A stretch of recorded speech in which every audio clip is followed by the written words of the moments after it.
Fala, mestiço. Esse caso aqui é um caso que tem se repetido muito,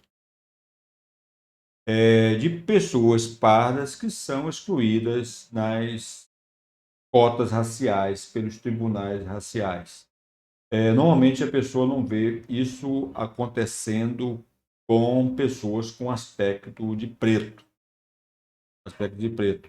Normalmente não se observa isso. Esses casos acontecem praticamente 100% com pardos. Eles é que são atingidos por isso. Então, esse aqui foi mais um caso em que a justiça condenou a USP a admitir um aluno que não havia sido considerado pardo.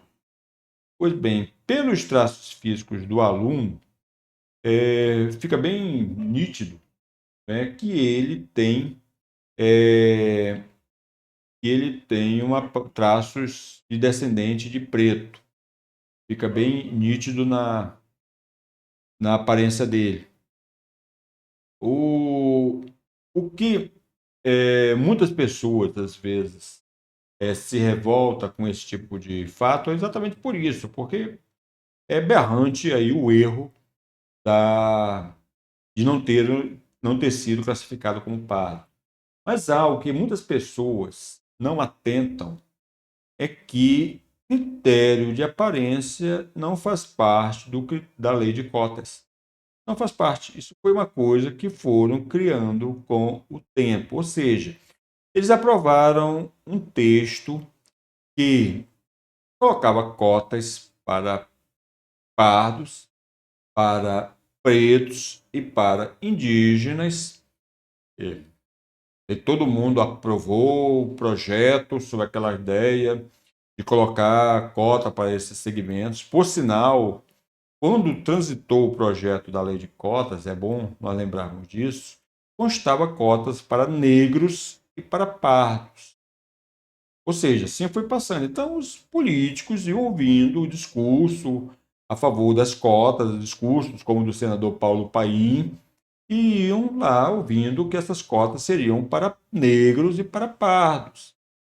Só que, quando foram assinar a lei, o senador Paulo Paim fez uma mudança de redação em que retirou a palavra negro, colocou a palavra preto e ficou assim ajustada a cota, né? Essa foi o objetivo, a ideologia negrista, que classifica pardos como negros. Foi uma forma de. Porque o texto vindo negros e pardos ficaria bem evidente que a cota se destina a negros, ou seja, pretos, e a pardos, como segmentos separados.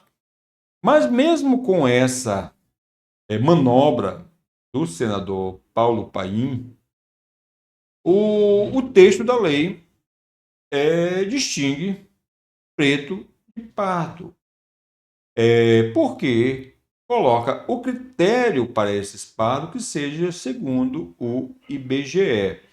E o IBGE adota como critério de pardo, não define como pardo, não a aparência, não aparência física, mas a origem. Esse é o critério do IBGE, o critério da origem que define.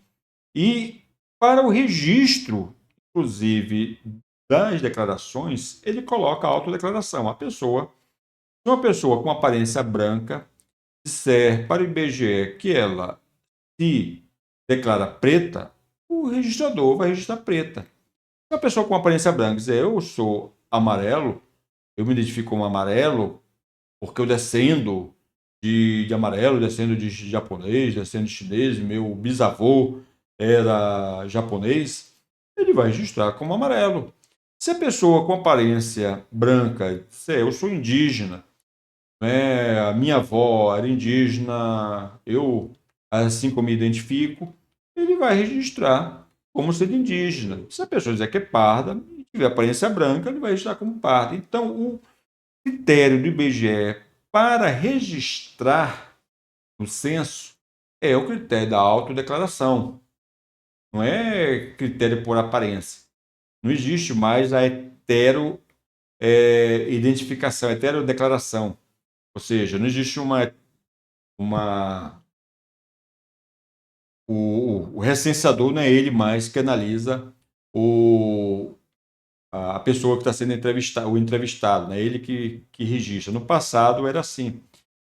Nos censos antigos, o primeiro censo era assim, mas os censos mais recentes, o critério é da autodeclaração. Pois bem, o, o, esse é o critério. Agora, além da questão disso, existe a questão da definição do próprio IBGE. Como é que o IBGE define qual é o entendimento do IBGE do que seja o pardo? Para o IBGE, o pardo é uma pessoa, aqui que é o conceito usado no área estatística, uma pessoa miscigenada. Ou seja, aqui ele coloca como parda mulata, cabocla, cafusa, mameluca ou mestiça de preto com pessoa de outra cor ou raça. Ou seja, o texto fica bem claro que pardo não é preto, que pardo não é negro. E que pardo, inclusive, inclui pessoas que não tenham origem preta, como é o caso dos caboclos e dos mamelucos, que são mestiços de índio com branco. Quer dizer, na verdade foram os primeiros pardos. Antes de haver preto no Brasil, é bom repetir de novo isso. E antes de haver pretos no Brasil, já havia pardos. Então, como é que pardo pode ser negro se antes de haver negro no Brasil já tinha pardo? Pois bem, é um dos absurdos, né? Classificar pardo como negro é tão absurdo quanto se você fizesse uma lei abolindo a lei da gravidade. É uma legislação absurda, que vai totalmente contra a realidade. Pois bem, esse foi o conceito do IBGE que aparece no Anuário Estatístico do Brasil de 2016. A lei de cota diz que a cota deve ser de acordo com o último censo do IBGE. No último censo do IBGE, de novo, o IBGE reafirmou que pardo significa mestiço e que o critério de par não é por aparência, é por miscigenação. Veja bem, como ele colocou aqui, para a pessoa que se declarar parda ou que se identifique com mistura de duas ou mais opções de cor ou raça, incluindo branca, preta, parda e indígena. Quer dizer, qualquer mistura de raças dessas é pardo. Se um preto se misturar com um amarelo, pardo. Se um branco se misturar com um amarelo, é pardo. Se uma pessoa descender de amarelo, branco, preto e índio, é pardo. Quer dizer, então o que define o pardo não é a aparência, é a mistura. Então o que aconteceu foi isso. As pessoas começaram a repetir, que esse pardo teria que ter uma aparência de preto, e começaram muitas pessoas, inclusive políticos, autoridades, legisladores e até mesmo pessoas que trabalham na análise judicial dessa questão, como entenderam e começaram a ver o pardo como sendo essas cotas destinadas a pardos por critério de aparência. Quer dizer, por isso que é aquele velho problema de quando as pessoas repetem muito algo que não é verdadeiro, a ponto de ele acaba ganhando áreas de verdade. Acaba ganhando de verdade. Muitas pessoas acabam tendo essa ideia. E tendo essa ideia até por critérios preconceituosos. Porque quando a gente diz que pardo, que para as cotas raciais não é o critério de aparência, não é um critério para o critério de cotas, muitas pessoas acham, não, mas isso não é injusto. Uma pessoa com aparência de branco pegar cota racial. Nesse caso, a gente apresenta uma outra situação. Uma pessoa com aparência de branca, pode ser loira até, pode ter aparência de nórdica, se ela for indígena, ela pode ocupar a vaga das cotas reservadas aos indígenas. Se a pessoa chegou, não, está aqui, ó, meu Rani, eu sou da etnia tal, está aqui, eu estou com um documento aqui dos diversos líderes da etnia do povo tal, dizendo que eu pertenço a essa etnia. Ela vai ficar com direito de cotas. Por isso que para índios não é as universidades não têm requerido o direito de aparência. E aí aparece, observa a questão discriminatória, quer dizer, uma pessoa com aparência branca pode ficar ocupar as vagas dos indígenas. Agora, um pardo com aparência branca não pode ficar com a vaga dos pardos, mesmo ele atendendo os critérios do IBGE. Quer dizer, porque o critério do IBGE, como foi dito aqui, é o critério da origem, não é o critério da aparência. Então, observem a questão do absurdo. A pessoa, o pardo, atende o critério de pardo e ele é excluído da vaga dos pardos. Agora, uma pessoa que, mesmo não tendo o aspecto da aparência de índio, mas que é reconhecida como índio por uma comunidade, ninguém exige dela. Quer dizer, o que é uma questão contraditória. Imagina, é como se esse mesmo, imagine essa questão, é, esse mesmo pardo, se ele fosse requerer a vaga das cotas dos pardos, ele seria rejeitado, mas como ele solicita a cota dos índios, ele é aceito, e ninguém questiona isso nele. Observe a questão do absurdo que acontece aí. Mas alguém pode também argumentar, e a gente escuta muitas pessoas dizer, mas não é justo, porque no caso os pretos, negros são o povo mais discriminado no Brasil. Bem, não há prova disso. Não há prova de que os pretos sejam mais discriminados do que os pardos. Não há prova disso. Quer dizer, quantas pessoas com aparência de caboclo você já viu em telenovela, ou já viu como apresentador de jornal, ou já viu como jornalista? Quer dizer, na grande mídia brasileira. Quantas pessoas? A gente vê, às vezes, pessoas com aparência de preto, né, na grande mídia. Em telenovelas, em jornais, pessoas com aparência de preto com mais frequência do que pessoas com aparência de caboclo. Quer dizer, então não dá para a pessoa afirmar que os pardos sejam menos discriminados do que os pretos. Não há prova disso. Alguém pode dizer, mas os pretos são o grupo mais pobre do Brasil, por isso eles merecem essa vaga. Também aí é questionável, porque, pelo menos os dados estatísticos mostram que os índios é que são o grupo economicamente com a renda média menor do país. E uma boa parte dos pardos, eles descendem dos índios e não têm um padrão de vida muito distinto deles. Não dá para a pessoa afirmar que um preto que mora numa zona pobre do Rio de Janeiro, né, seja numa favela ou uma comunidade dessa, um bairro desse, tem um padrão de vida ou uma renda média menor do que um caboclo que mora numa área rural no meio da Amazônia. É um pardo que mora no meio da Amazônia, um pardo que mora lá no interior, numa região do Pantanal Mato-Grossense, ou no sertão, numa área rural lá do Nordeste.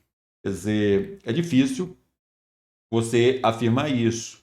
E aí, então, entra noutra questão, no outro aspecto que é pouquíssimo lembrado, que também mostra essa questão que a aparência física não é critério para cota racial. Isso é uma invenção. Porque um dos critérios para cota racial é o da reparação histórica. E o que é reparação histórica? Reparação histórica está baseada na ideia de que a pessoa descende de pessoas que no passado foram exploradas, foram prejudicadas pela escravidão, inclusive pelo racismo, não é? E por isso, hoje em dia, a pessoa tem uma situação econômica inferior. Quer dizer, terminou a escravidão, foi abolida, a pessoa era pobre porque era escrava e saiu livre, mas continuava pobre. Quer dizer, e bastante carente. Então, haveria uma reparação histórica nas cotas raciais para compensar isso aí. Só que o pardo, não os pretos, foram o grupo mais escravizados por mais tempo na história do Brasil. Porque a escravidão no Brasil começou com a escravidão dos índios. Depois da escravidão dos índios, começou a escravidão dos pardos descendentes de índios. Os pretos começaram a chegar no Brasil por volta de 1549, ou seja, cerca de 49 anos depois do Cabral. O Cabral apareceu aqui pelo Brasil. Quer dizer, só cerca de 49 anos depois foi que os pretos começaram a chegar ao Brasil. O Brasil tem cerca de 500 anos de história. E cerca de 450 anos dessa sua história, não havia pretos no Brasil.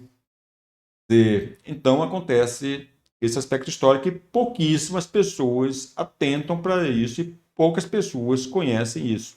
Então foi o pardo. Quando chegou em 1755, o rei de Portugal aboliu a escravidão dos índios. É o rei Dom José I, se eu não me engano. O rei de Portugal, ele aboliu a escravidão dos índios. Só que a escravidão do pardo continuou, a escravidão do caboclo continuou. Um exemplo disso é que no censo de 1872, o primeiro censo, que foi o único censo que registrou a questão da escravidão, que aconteceu antes da Lei Áurea, quer dizer, ele registra, por exemplo, que no Ceará a maioria dos pardos a maioria dos escravos eram pardos. E o Ceará é um estado que, como se sabe, que com uma população preta relativamente pequena. A escravidão preta no Ceará foi relativamente pequena, como, por exemplo, no Amazonas também. Por isso que tanto no Ceará quanto no Amazonas, a abolição da escravidão foi em 1884. Pois bem, então, a abolição da escravidão dos pardos só se deu a nível nacional em 1888. Assim, os pardos começaram a ser escravizados antes dos pretos e continuaram a ser escravizados depois que acabou a escravidão dos índios. Assim, se existe uma questão de reparação histórica, é para os pardos. E aí existe algum aspecto também que é pouco lembrado. Por exemplo, aí do ponto de vista até às vezes individual, por exemplo, como a escravidão do pardo ela durou mais tempo, então você poderia, por exemplo, imagine uma pessoa cuja família começou a ser escravizado em 1590. E o último membro da família a deixar de ser escravo foi em 1790. Ou seja, 200 anos de escravidão na família da pessoa. E essa pessoa, hoje em dia, tem aparência de branco. Uma pessoa com aparência de branco, com um histórico de 200 anos de escravidão. Então, no Brasil, aconteceu algo o seguinte: muitas das pessoas, a escravidão, a abolição foi em 1888, mas havia a vida de escravos. Quer dizer, houve a proibição da escravidão no Brasil, mas continuou havendo escravidão ilegal para o Brasil. E existe caso, por exemplo, de pessoas que chegaram ao Brasil, a pessoa foi escravizada, depois passou uns 10 anos, 15 anos, houve a abolição da escravidão. Então a família da pessoa foi escravizada durante 15 anos, ou até menos que isso, menos de um ano. Até um caso até mesmo conhecido, que é do Dom Albar, que os pais dele foram escravos africanos, mas ele já nasceu livre no Brasil. Ou seja, um preto brasileiro que nasceu livre. Então, os descendentes dele descendem de pretos brasileiros livres, que nunca foi escravo. E assim acontece, quer dizer, então você pode ter uma pessoa com aparência branca, uma pessoa com aparência de caboclo, ou mesmo com qualquer outro tipo de aparência de pardo, e ele descender mais tempo de escravo do que uma pessoa com aparência de preto. E, por sinal, até alguns estudos dizem que as pessoas que têm aparência de preto têm maior probabilidade de descender dos últimos escravos, exatamente porque o período de mestiçagem delas foi mais curto, a família da família dela. Pois bem, então o critério da reparação histórica, ele não é um critério de aparência. É porque existe também, é bom lembrar um detalhe, cor não definia a questão da pessoa ser escrava ou não. O fato de alguém ter aparência de branco não impedia que ela fosse escrava. Ninguém chegava, não, olha, eu não posso ser escravizado porque eu tenho uma aparência de branco, você tem que me. Não posso ser. Não, meu filho, se você nascesse de uma escrava, você seria escravo. E o critério da escravidão no Brasil era nascer de mãe escrava. Se um homem livre tivesse filho com uma escrava, aquela criança que nascesse pertenceria ao dono da escrava. Se um escravo tivesse filho com uma mulher livre, a criança nasceria livre.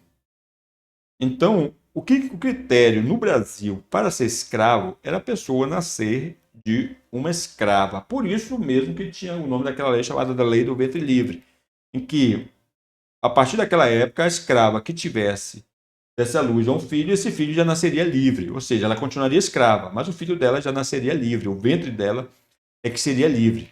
E ele não seria escravo porque nasceu de um ventre livre.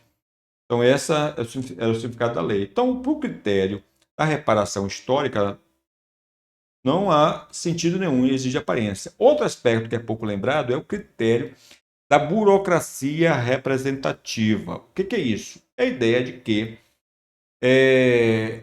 as instituições, pode ser públicas, pode ser privadas, pode ser o poder judiciário, pode ser uma organização, pode ser uma associação, uma ordem, um conselho, pode ser uma instituição privada, não interessa, uma burocracia, ela seria, ela teria uma influência das pessoas de acordo com a sua questão racial.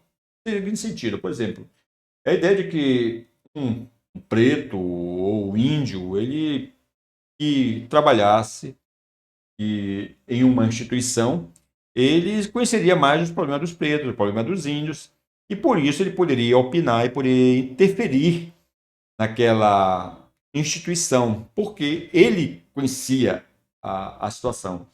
Ora, quando você tira o pardo, o mestiço, e dá para os negros, né, para pessoas que se identificam como negras, ou para pessoas cujo aspecto físico é de preto, né, assim que elas se identificam como preta, nesse sentido, ou para indígenas, isso você vai colocar esses grupos se atuando dentro das instituições, dentro do sistema burocrático da instituição em que ela esteja.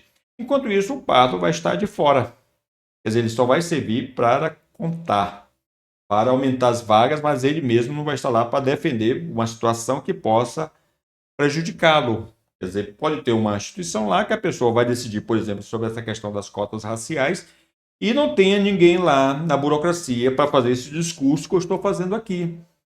Ele não vai estar lá fazendo isso. Ele não vai estar lá dizendo que é preciso que possivelmente os pardos sejam mais discriminados do que os pretos.